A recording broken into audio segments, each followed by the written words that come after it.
just hold them up so no one can see how unprepared you are.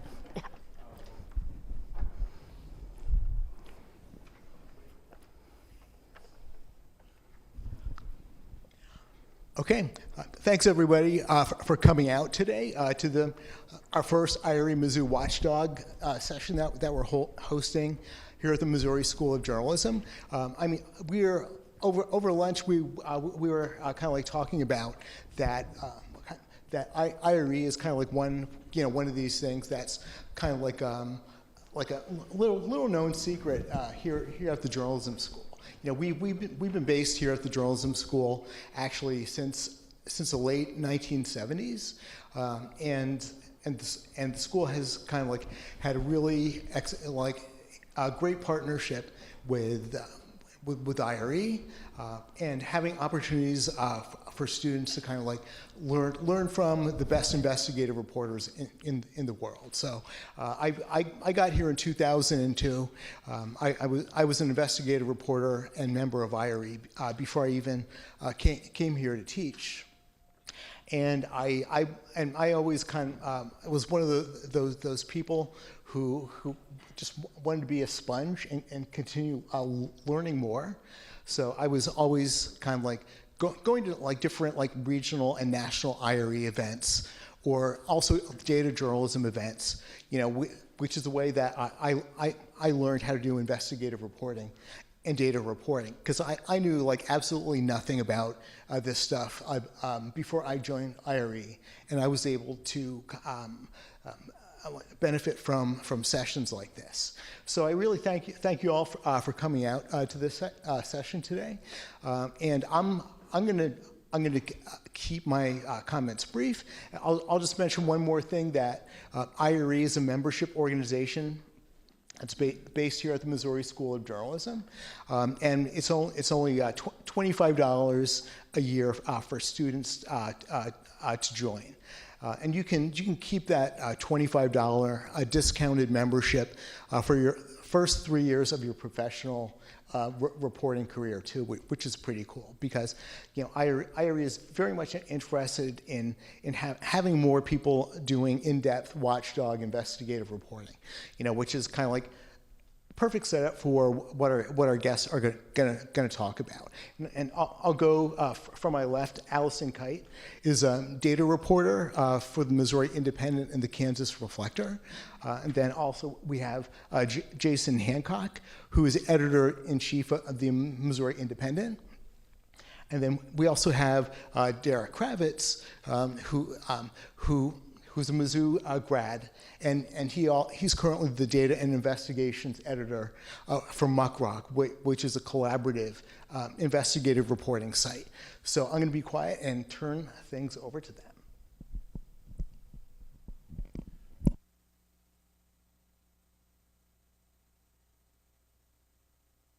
For coming today.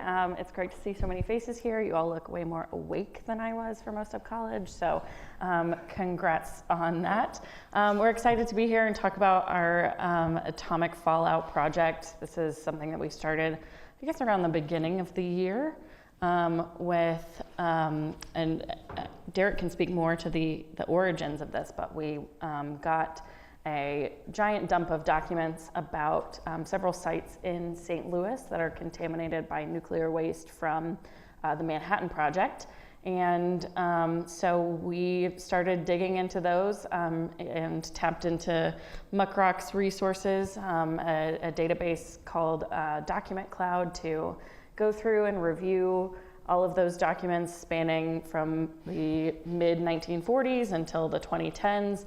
To kind of take a look at the history of how we got to this place we are today, where we are 80 years out from World War II and still dealing with the legacy of the Manhattan Project. So I don't know if Derek, you want to jump in with kind of the how we got these documents? Sure. So I'm Derek. I'm the, like David mentioned, data investigations editor at MuckRock. MuckRock is both a FOIA portal, so a place you can file open records requests. It also hosts Document Cloud, which is a OCR tool. OCR means optical character recognition. So if you want to take a static PDF and make it keyword searchable, you upload it and it OCRs, and you're able to search across documents or across data for a keyword, which is why this was useful for this particular project. And yeah, the tip actually came from Catherine Reed, who is a professor here. She actually works now at the Association of Healthcare Journalists, also housed here at Mizzou. It's a great privilege to have so many great journalism groups housed at this university, because you can tap all that knowledge. So Catherine reached out and connected us with an advocacy group that actually had documents handed to them from a FOIA requester who had spent years litigating and pushing to get these declassified federal documents from the EPA, the Atomic Energy Commission, Department of Energy, its successor, and a whole host of other federal agencies. And so we had this massive corpus of records, and the idea was, how do we go ahead and search these documents? How do we find the story there? Because this is a subject that has been, and I'll let Jason speak to this as well, but this is a story that's been out there for decades. There's been books written about it. There's a great documentary on HBO. There's a great 7-part series by the Post-Dispatch published in the 1990s, I think, or maybe late 80s. Yeah. And so we actually tapped 2 of the reporters associated with that Post-Dispatch series to review our findings and tell us, hey, what's new here? What was interesting in the documents that you found that you didn't maybe include in your 7-part series? And what we immediately discovered was that the government, the response from the government was really never known. Did the federal government know about the health risk posed by this contamination in North St. Louis County? And if they knew about how bad it was, what was their response or their action or inaction? So that's the sort of the main thrust of the project. But I'll turn it over to Jason, and he can describe more about the collaboration part. Yeah, this was definitely not something we could have handled on our own. And I don't want to speak for Derek. I don't know that they could have handled it on their own. It was just such a sensitive piece, too. I don't know how many people here are from St. Louis. It's a very provincial town. It's a very, it takes itself, and it's, I don't want to say it takes itself too seriously, but it is a place where if you write a story and you say Weldon Springs instead of Weldon Spring, someone's going to point that out and then ignore the rest of your story. And that's just a minor example of what we were dealing with. This is a story that Derek said had been around for decades. It had been told in many different forms. We were trying to figure out what we could bring to the table that was new. And our role was basically kind of be the boots on the ground and to make sure that there were local eyes on the story, local reporters tackling it. But yeah, there's no way we could have done it on our own. When we saw just how many documents there were, this would have been Allison's job for months, if not years, cutting loose from all of our other responsibilities. So basically the first thing we did was sort of break it out where Allison had a tranche of records and somebody on Derek's team had a tranche of records. We can get further into just how difficult it is, because I know Derek has some observations and some slides that he can show, but when we really hit the ground and decided we need to push this story out, we actually had to bring in just a team of freelancers, Mizzou students. I think we tapped a former colleague who had left journalism and was working in the private sector of doing PR stuff. He just did it on the evenings, helping go through some of these documents, because as you'll see when Derek shows, these are really tricky to review PDFs. If you can imagine scanning something that was produced in 1948 and then not really caring if someone's going to be able to read it in years from now. That's sort of what Allison was dealing with. I need LASIK now. Yeah, so so we brought in a whole team of people to help us with that. And between MuckRock's technical expertise and an army of freelancers, Allison's reporting on the ground, that's how the story started to come together. I don't know if you want to talk a little bit about these documents or maybe show some of the stuff that... Yeah. And so I can go through a little bit about the technology and how we collaborate and how we put together projects like this, and then can turn over to Allison and she can walk through some of the major highlights or the findings that she found after many, many months of combing through almost every document and sort of needle in a haystack. So this is going to be very general, so I'm just going to breeze through some of the slides about what MuckRock is. FOIA portal, 22,000 agencies, that's sort of the key number to think about. That's state, local, and federal agencies.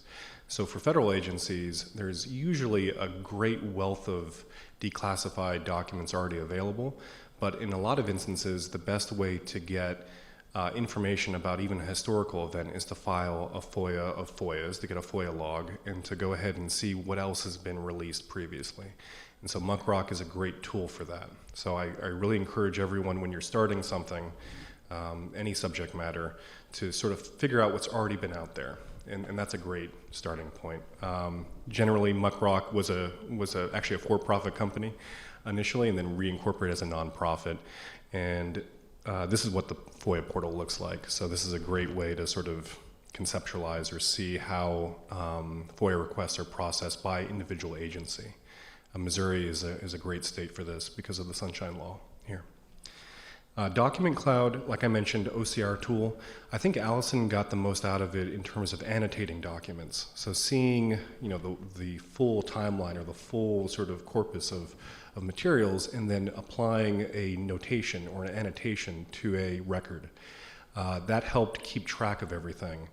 And also, if something is yellow flagged as interesting, but maybe not the most important thing, or red flag, this is really glaring and interesting, and I want to come back to it, that helps not have to duplicate efforts across reporters and researchers. And this is what Document Cloud looks like when you actually upload information. So these are State Department cables. But the nice thing about it is you can group things together, you can put things into a project or a portfolio, and you can search across all of that information. So again, I think in this particular project, that's the biggest utility of something like Document Cloud. And then what we do in terms of collaborations, we work on about 4 to 5 projects a year. This was one of our big ones. We're a small team of 5.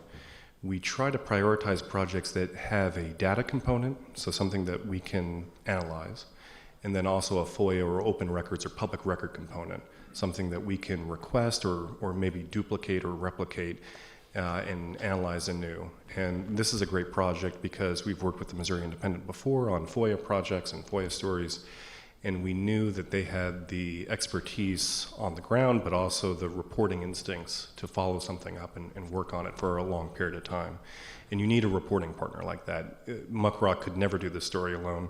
And in fact, there was other reporting partners on this project. There was the Riverfront Times, which did a great presentation in their magazine. And then there was also the Associated Press. And we wanted to go ahead and share and get the distribution out as much as possible and have another news organization look at these records in a clear-eyed way so that they could basically validate our own findings. And they did. It was funny, we didn't produce the same story together. We ran similar versions of the same general story, and we didn't see that story until maybe 2 weeks before we published. And they were very similar, except the documents they were pulling were maybe slightly different or different takeaways, but it was basically the same story, the same several thousand word piece. They also did a great video of drone footage where they went over Coldwater Creek and talked to people that had been affected. So I would encourage you to take a look at that. And this is just a slide just to underscore why this type of collaboration is important. When you look at the type of training that journalists ask for over time, this was a survey done, I think, in 2013 and then again in 2022. The things that seem to be increasing and also pretty constant in terms of skills that journalists want and ask for are documents and records utilization, data journalism, media law. So these are areas where this project sort of is centers on these skills. And so the idea being, how to show our work, take all the documents, make them public, and then try to have other newsrooms, especially small newsrooms, replicate that work or do something similar using similar tools. And then this is the Riverfront Times front page from Allison, and then I will let Allison talk through what this probably PTSD-looking Google sheet, in terms of, again, a very lo-fi tool, Google Sheet, hyperlink for an annotation, and then some subject matter and significance fields, and why this was a great way to sort of organize everything for her. Yeah, so I am very lo-fi in my use of technology, but you can see I kind of organize things by significance or theme, subject, and this was a great way to break down what was an overwhelming amount of information. I think we had something like 6,000 pages of documents, 800 documents, some of them more legible than others, and it's, opening Document Cloud for the first time and seeing that was like, okay, well, here we go. So, and it was somewhat surreal. You can see right here, I opened a document at one point, where's my finger? And I was like, oh my God, I'm reading how to build a bomb. That's unsettling. And so there were, but that speaks to the sensitivity of some of the documents that were in this stack. I don't think I could explain to you how to build a bomb, don't ask me. So I was able to kind of break down this huge amount of information by various themes and topics. So, yeah. And then this is what a lot of the documents look like. This was, I think, one of my first really big findings. And like I said earlier, what we wanted to kind of answer is how did we get to this point where we're 80 years out from the war and we're still dealing with this? And who knew what and when? And so this was one of the first documents that really stuck out to me. And I don't know how well you can read it, but this is an internal memo within MuckRock Chemical Works, which was a company that, they're now in pharmaceuticals, a chemical company that refined uranium for the Manhattan Project in downtown St. Louis, and then later during the Cold War out in Weldon Spring.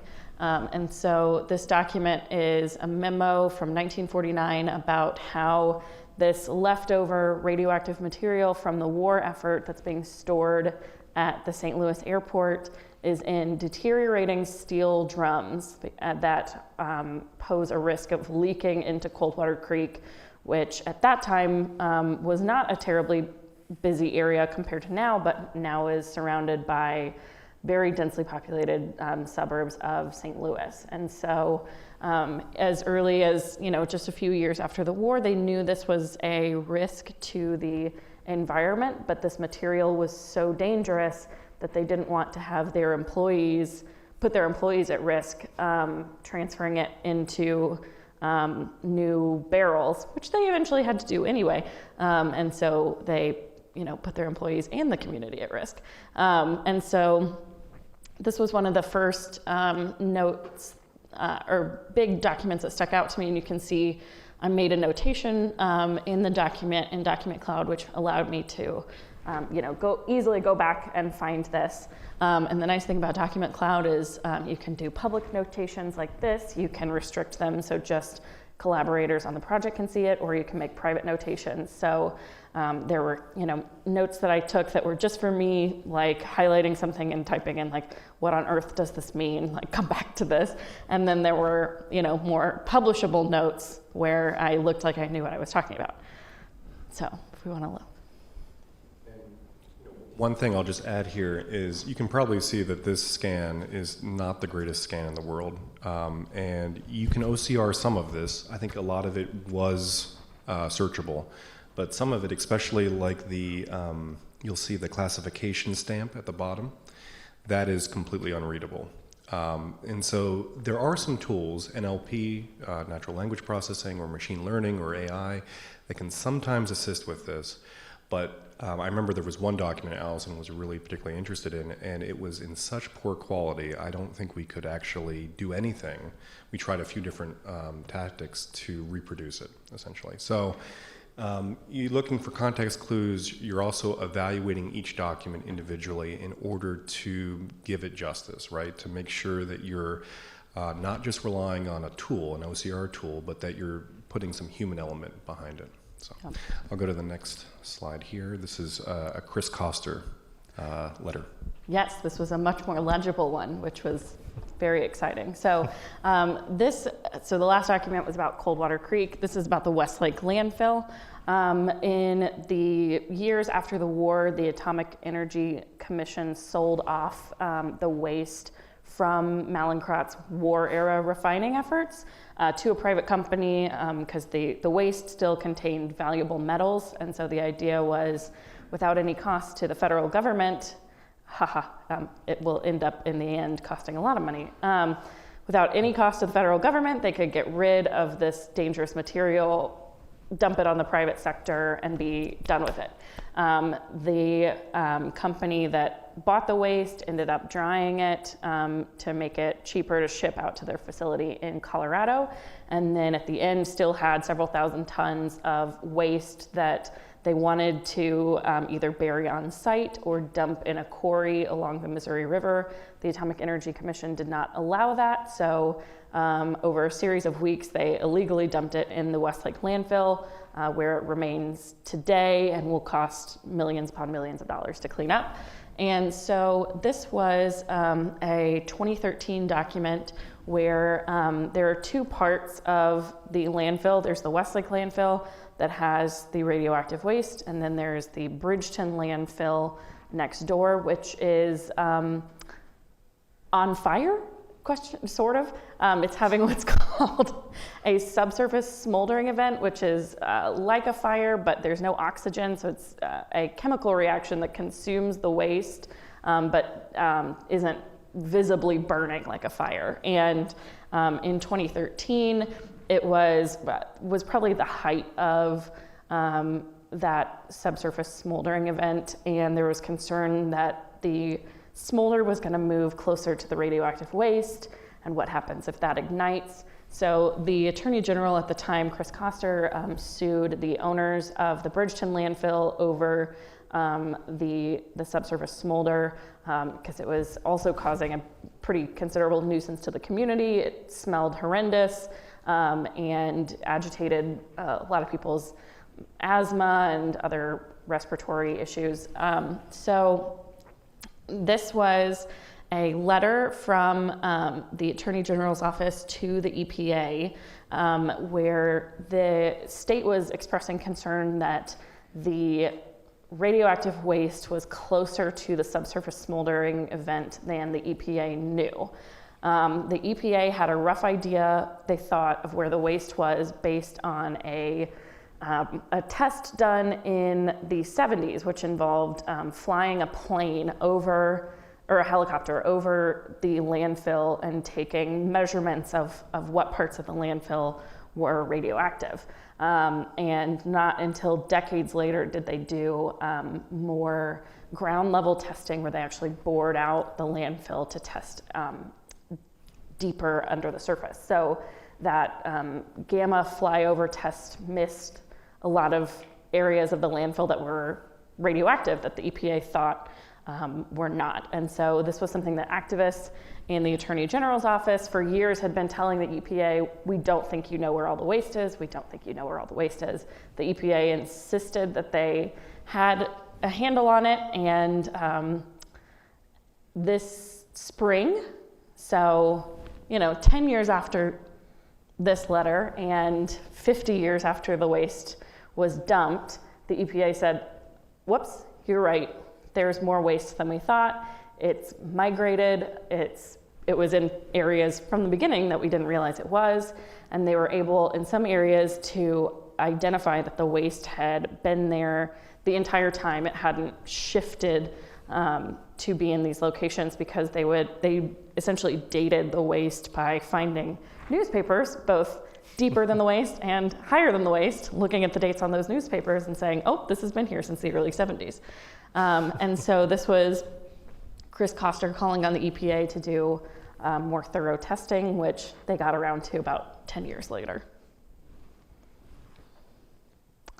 And then this also speaks to how long this issue has been a concern. This is a letter from the City of St. Louis Department of Health to an alderman about the issue in Coldwater Creek. So The city had been, so Coldwater Creek is a tributary of the Missouri River. And so, one of the concerns is that, will radioactive waste migrate down Coldwater Creek into the Missouri River and contaminate the drinking water supply? And at this time, the city was quietly, as the commissioner says, quietly testing the water to make sure that the city wasn't drinking radioactive water.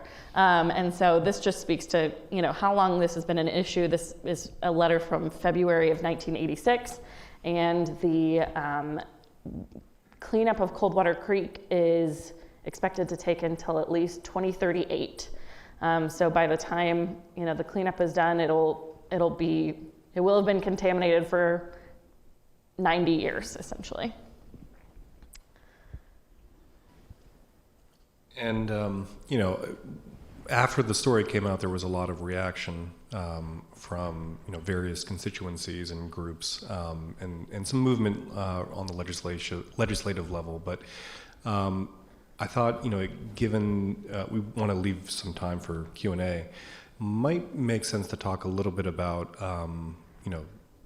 what follow-up stories look like, or what the engagement component of this project was. One thing that we did that I think was useful was we did a public call out for stories fairly early on. We did a very simple form online where people that were impacted potentially by contaminated water, and maybe lived near Coldwater Creek or other sites, and were dealing with rare cancers or other health issues, could write in, upload photos, upload documents, medical files, death certificates, what have you, share those stories, and then Allison or others, including some Mizzou students, could go through and interview those folks and get their stories confirmed, vet them a little bit, and then we end up including several of those narratives in the final version. And that has led to, it looks like a larger national project where we're looking at radiation exposure in multiple different places across the country with the state's newsroom, which Missouri Independent is part of the state's newsroom. So I can let Jason and Allison speak to that. Yeah, I wouldn't say I'm surprised at the reaction we got from the story. I mean, it was a really important story. It was a really revelatory story. But you can never be sure because, again, this is something that's been around for decades. It's been reported on. It's been covered. We felt we had this new information. And one of the smartest things I think we did in this process was to bring in those two former Post-Dispatch reporters who had actually written and taken part in that series from the 80s. Just say, like, what looks weird to you? What's strange to you? I wish we had the picture of, because you went to the library with one of the Post-Dispatch reporters looking through old employee, was it Malincrot? Yeah. Employee registries as we were trying to start looking for sources. And it was just another example of, like, here's Allison with a giant pile of records that you have to just manually go through. But the reaction was immediate. I'll go ahead and undermine one thing. I'd like to take credit that we were smart enough to have tried to peg the story on Oppenheimer. I always make the joke that every good decision that I've made since I started the Missouri Independent, if it seems like it was well planned, it was just me sort of falling backwards into what appears to be a really good plan. We started this and we were going to publish it when we got through it, through the records. And that took a little bit longer once we saw how many records there were, and it took a little bit longer when we needed to bring in more people. And it was just a fortuitous turn of events that I think we published in maybe the next weekend is when Oppenheimer came out. So that certainly raised the profile of the issue. And, congressional leaders, Josh Hawley in the Senate, a lot of activists on the ground. And I can say, like, the people who've been involved in this for decades, they finally felt like they had reached a point where people were taking them seriously after being made to feel like they were just crazy for years and years.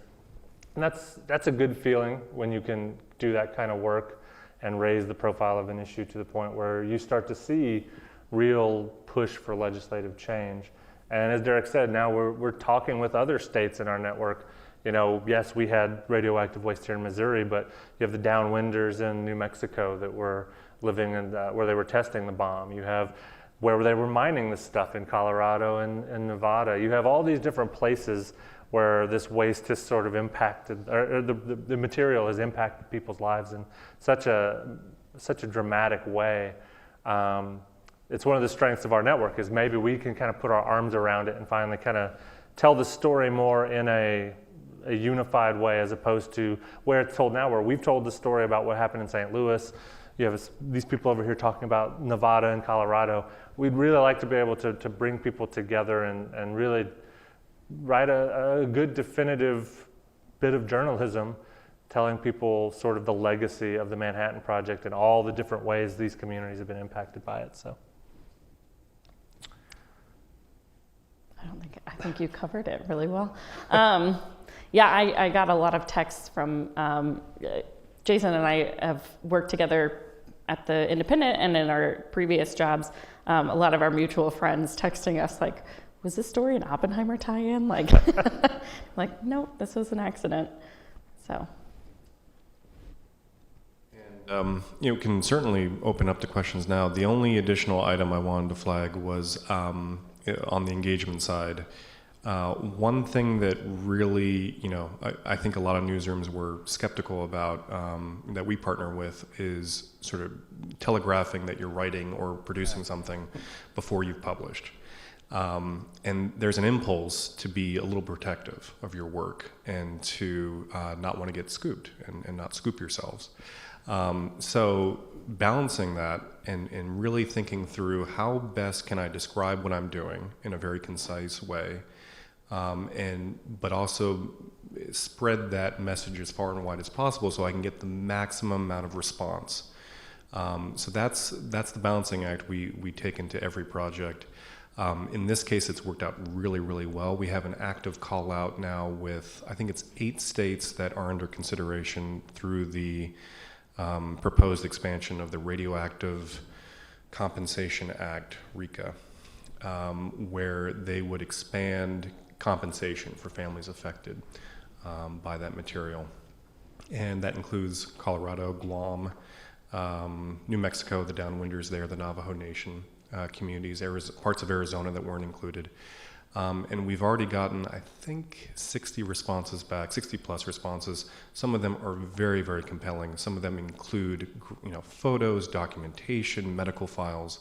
So I can't encourage journalists enough to take that engagement step and do it early and often.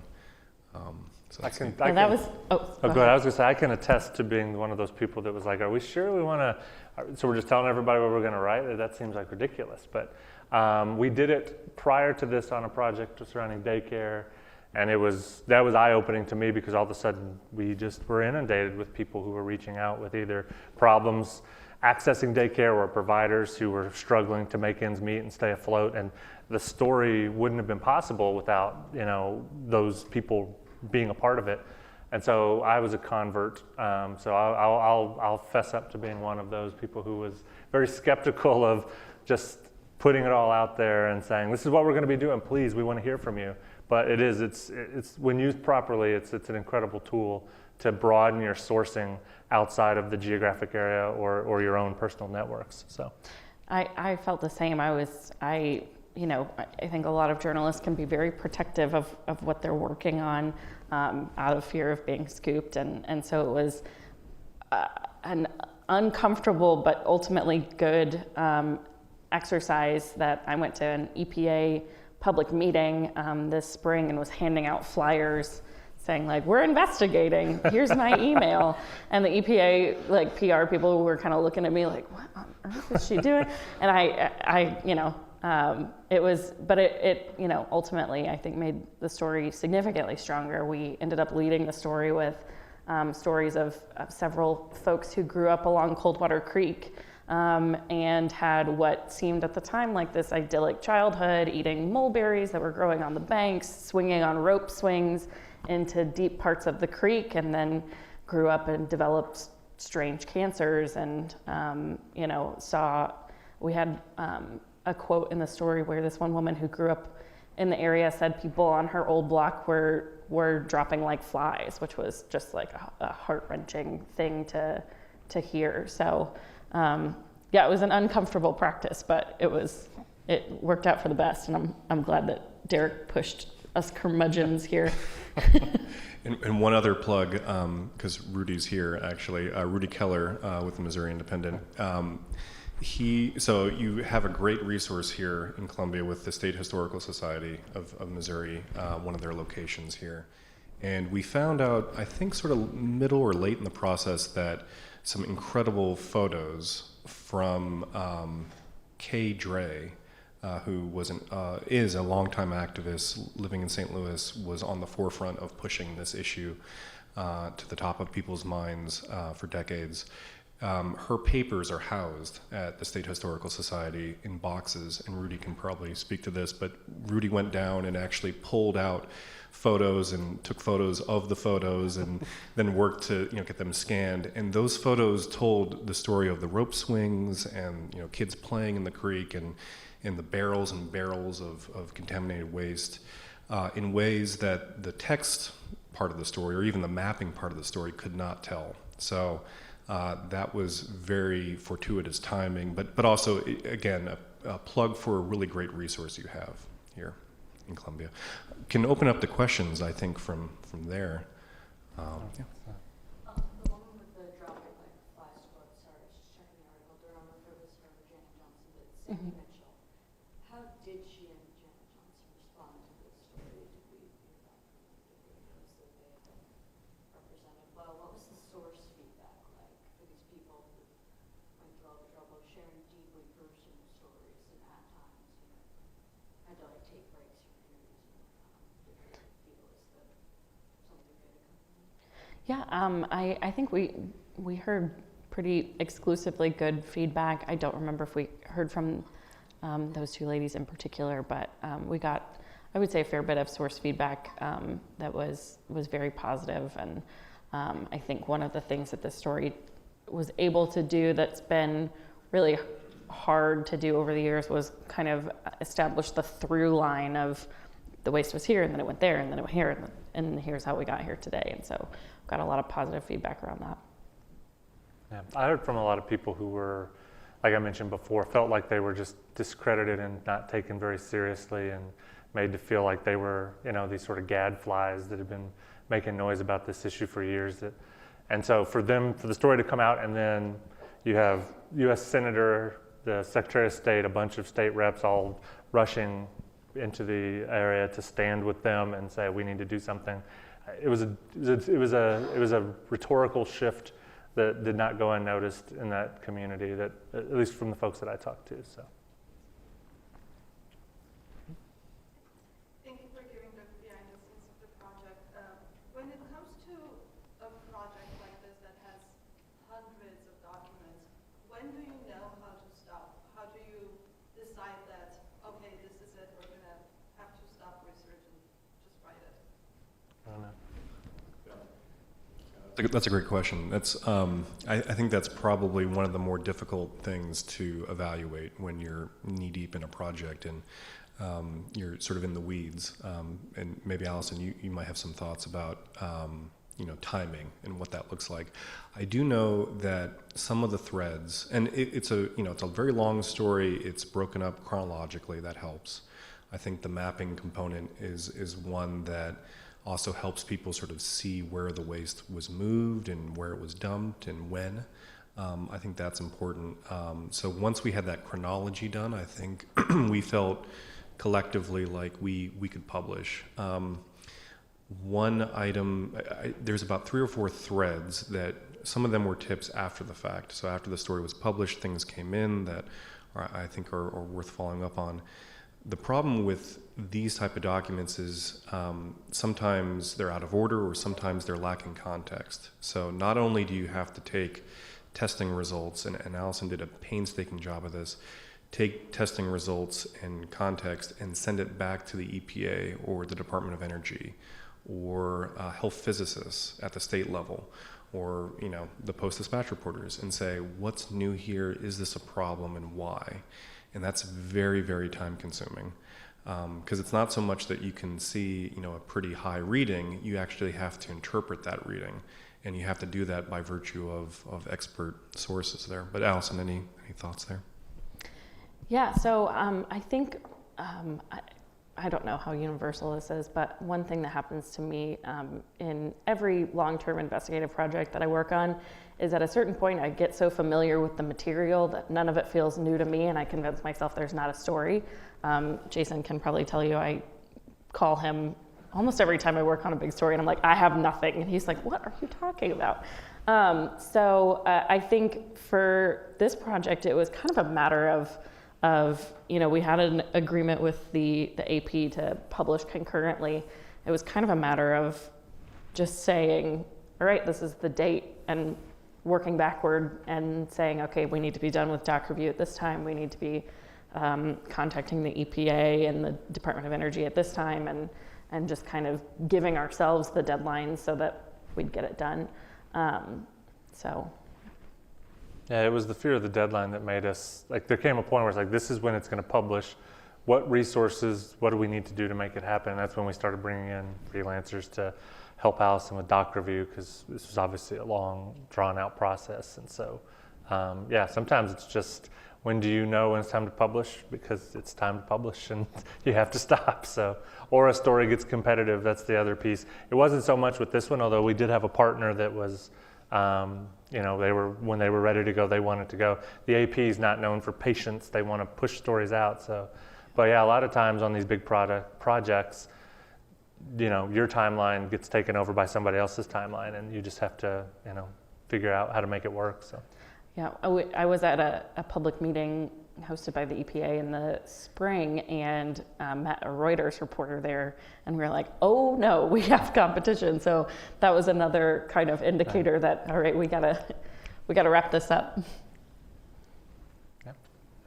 I wanted to ask why you decided to publish the story as just one big story versus maybe doing it as a series of stories. I don't know. Yeah, I'm trying to think. I think it really worked well as, I don't know that it was necessarily like a decision one day that I said, okay, this is one big story. I think it's such an interconnected web of all these different sites and this timeline that I think it worked well that way. We are working on some follow-ups, so I would call it kind of, we have the one big story, and it's kind of been rolling since then. But yeah, I don't know that I have a very satisfying answer for that. Sorry. We did do alongside the piece sort of a 5 things we found, or I can't remember exactly what it was, and that was important, I thought, because again, I don't remember how long the story ended up being, but it was a long story. If you didn't have time to sit down and consume it, here's 500 words where we just bullet point it. This are the big things that we found. And we linked to the documents and linked to the original story. And, I really we've done that a few times now with these sort of big projects, a couple times with MuckRock, where, okay, you can't read this, read this. We want you to have this information and really understand it. And the hope is that, if this is all you consume, you at least know what's going on, but hopefully it'll inspire you to read the larger work as well. So. And I think it's kind of different with every investigation. I've had stories previous to this. I was at the Kansas City Star, and I had an investigative series that just broke up really nicely into a 3-part series. But I feel like with this story, it's so hard to tell the story of the Westlake landfill without the story of Coldwater Creek. And it just makes sense to kind of have it all in one go. Yeah. And one thing I just remember is reading through that 7-part series from the late 80s by the Post-Dispatch, and those sections, those individual stories really made sense. They each had a theme, and they were published, I think, on consecutive days. This story made the most sense. I think if we were to try to break it up, it would be hard to sort of piece together what it all meant, right? And so in that sense, it was nice. Chronology always helps. So if you can start from the beginning and work your way to the end, which I think the story does pretty well, that helps sort of get all these pieces, together and not lose your mind trying to, figure out, well, when did, you know, this dump happen, or when was it moved to this location? So. Yeah, I like that idea of like the 500 word bullet points, because that's one of the big struggles, right? Yeah. Is actually getting people to read this Yeah. big, amazing story that you do on something that they need to know about. That's a cool idea. Thank you. So I imagine there must have been a lot of jargon in these documents. So I was wondering what type of research you did beforehand, if you lean more towards books or if you talk more to experts about this topic. I would say I did a lot more talking to experts, and something that I did, the first few documents I read, I was like, oh my God, I'm so in over my head. What even does this say? And so something that I did just to kind of help myself out was I maintained like a glossary of terms that I would run into frequently, and like notable names. And so that was that was really helpful as I was like going through all of these documents, because like Jason said, they could be really out of order and disjointed. Like I think I started with documents that were from the 40s and then like jumped to 2013 and then like jumped back to the 60s, and I was like, oh my God. And I also had like a Google Doc where I kind of maintained a timeline so that I could kind of fit what I was reading into my understanding of the overall timeline. But I talked to several professors at WashU and in other states to kind of break down some of the more technical information. And then a lot of these documents, especially the newer ones, had pretty helpful like executive summaries that would kind of, you know, give you the rough idea of what the document was going to hold, and that made it easier to then go through the rest of it and understand it. Mm-hmm. I think this story was published 10 days before open title. Yeah. Was that intentional? No. Sadly, no. I wish I could take credit. I mean, if it sounds brilliant to you all, yes, it was absolutely intentional. But no, like I said, we started this project, and the plan was we publish it when we feel like we have the story and it's in a good place. And that just kept pushing back. And then there came a point where we set a deadline with the AP that was our partner in this. That this is when we're going to publish. And as Allison said, then we just sort of said, okay, between here and here we have to publish. What do we need to make that happen? And strangely enough, yeah, Oppenheimer was not a part of our thinking, but it didn't hurt. It certainly didn't hurt raise the profile of the issue. So. That's a perfect coincidence. I tell you, man, Yeah, I was really lucky. journalism can be funny that way, I guess. Yeah. I vaguely remember something from the documents about birds being an issue in terms of what the cleanup plan was. They were like throwing something in the landfill, being right by the airport, that was a safety hazard. Mm-hmm. I wasn't really able to piece together what the full story there was. Do you guys know what to do with the birds? I don't. I kind of read through like the notes on those documents, and we were getting close to deadline, and it wasn't something that I was going to be able to shoehorn into the story. And so, yeah, I don't know the answer.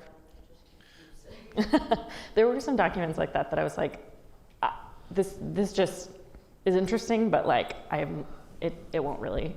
You can't, stuff gets left on the cutting room floor. So that was one of the things that I just wasn't able to follow up on. I won't scoop Allison, but I think there's 3 threads that weren't maybe fully explained in the original story that you're pursuing. And each of those could definitely warrant one or more stories. And so that's interesting to see, because there's only so much you can do, even with a deadline of 6 months. Yep. And so really pursuing those and separating, fact from rhetoric is notable. Yeah. Well, and the wild thing is like the 6,000 pages of documents we got is like the tip of the iceberg. And so, yeah, since we originally published, we've had people come to us that have gotten their hands on other documents from archives and FOIAs. And so this story is truly a bottomless pit of information. Did you have any challenges like identifying people, proper interviews, and getting them to sit down with you? And how do you overcome those challenges? I would say not particularly. So the interesting thing about the story was that a lot of the people who are, mentioned in these very early docs have long since passed away. So there was, no interviewing them. But I think I was able to actually do an interview with the folks who oversee the Westlake landfill for the EPA, which if anybody's ever dealt with reporting on a federal agency, they're not always super willing to do. And I think, I can't speak to why they allowed that, because they generally make me email them my questions and they give me a statement. But yeah, I would say that they were more open to answering questions via interview than normal.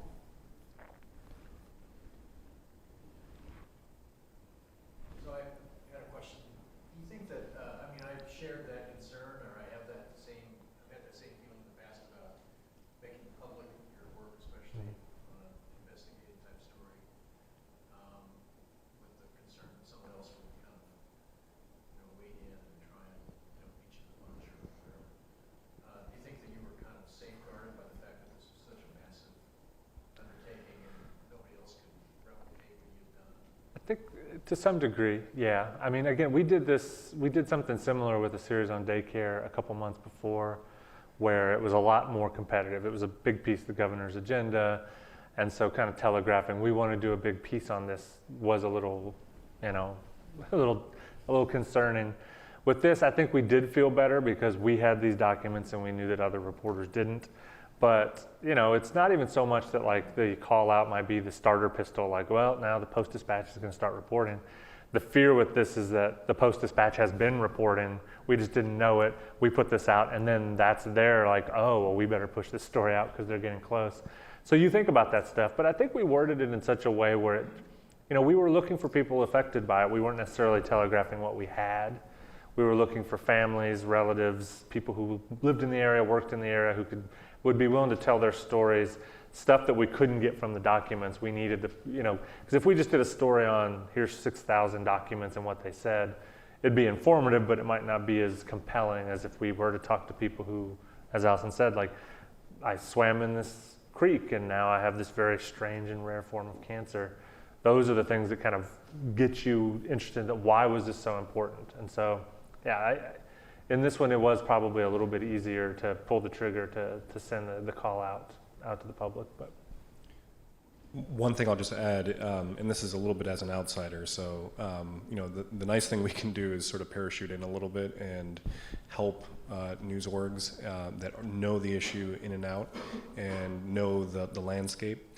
The competitive impulse is always there, regardless of the market you're going into, but I do think given the financial landscape and the struggles of many newsrooms, more and more newsrooms are open to collaborating with each other. That's helpful. Two, sometimes you can appeal to better, angels or better interests when you, say, look, we have a big collaborative project. We want everyone to share and we want everyone to come out at the same time and no one to beat each other or scoop each other. And we've done that in Michigan, we've done that in California, we've done that in a few places. And it's actually worked, and it's worked with newsrooms that historically have a rivalry.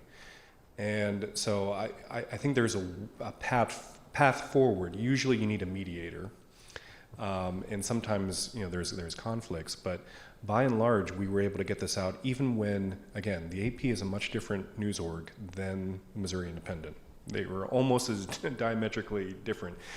Same publication sort of frequency to some degree, but other than that, very, very different. And so being able to put everyone in the same room and play nice together usually works. So. I have one more question.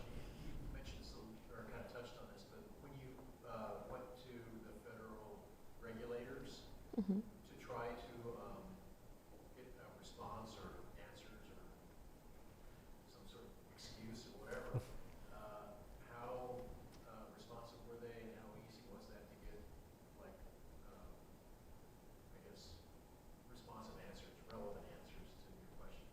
The EPA was great. They gave me an hour with two of the people who oversee the Westlake landfill. The Department of Energy is less great. I've gotten this is on background when I never agreed for it to be on background.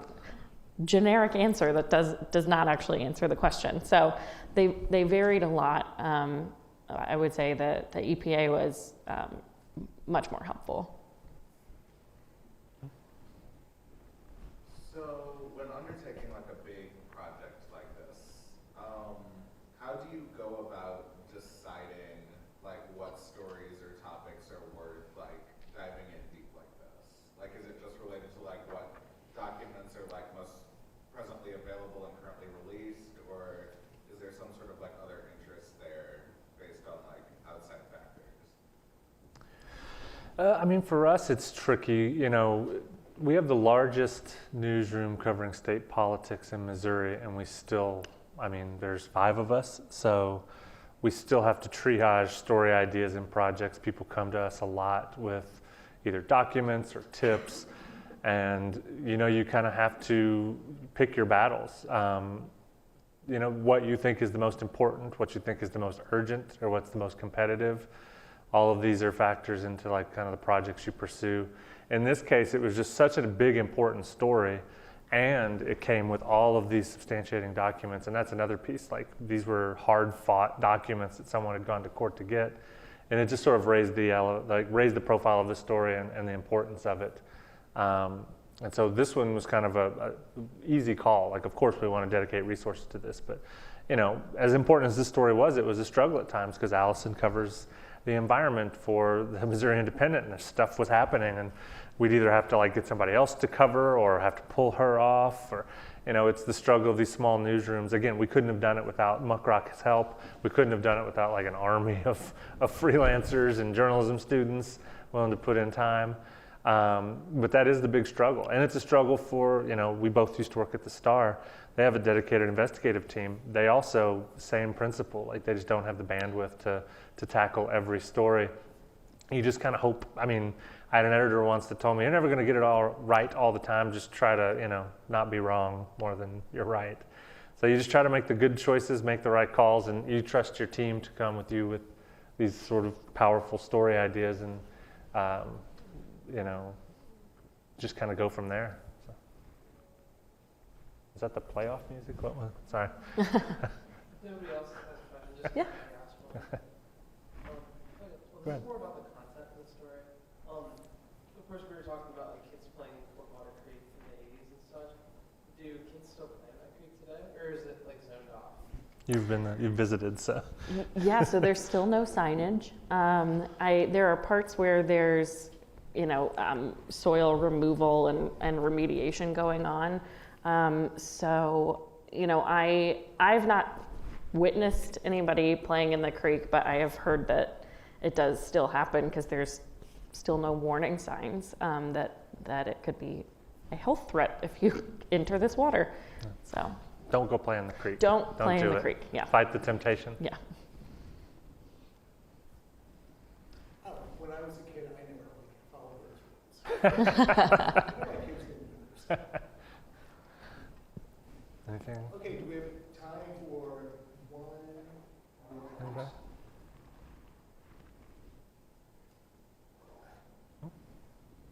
Okay, looks like that. So, thanks everybody, and thanks for everybody like coming out, and talking about how they report on the story. If anybody has follow-up questions, like how do they reach you? Well, the Independent has all their contact information on. Yeah. Here's mine and MuckRock. Yeah. Slack is free. I encourage anyone who's interested in getting quick and timely responses to things to use Nerdery.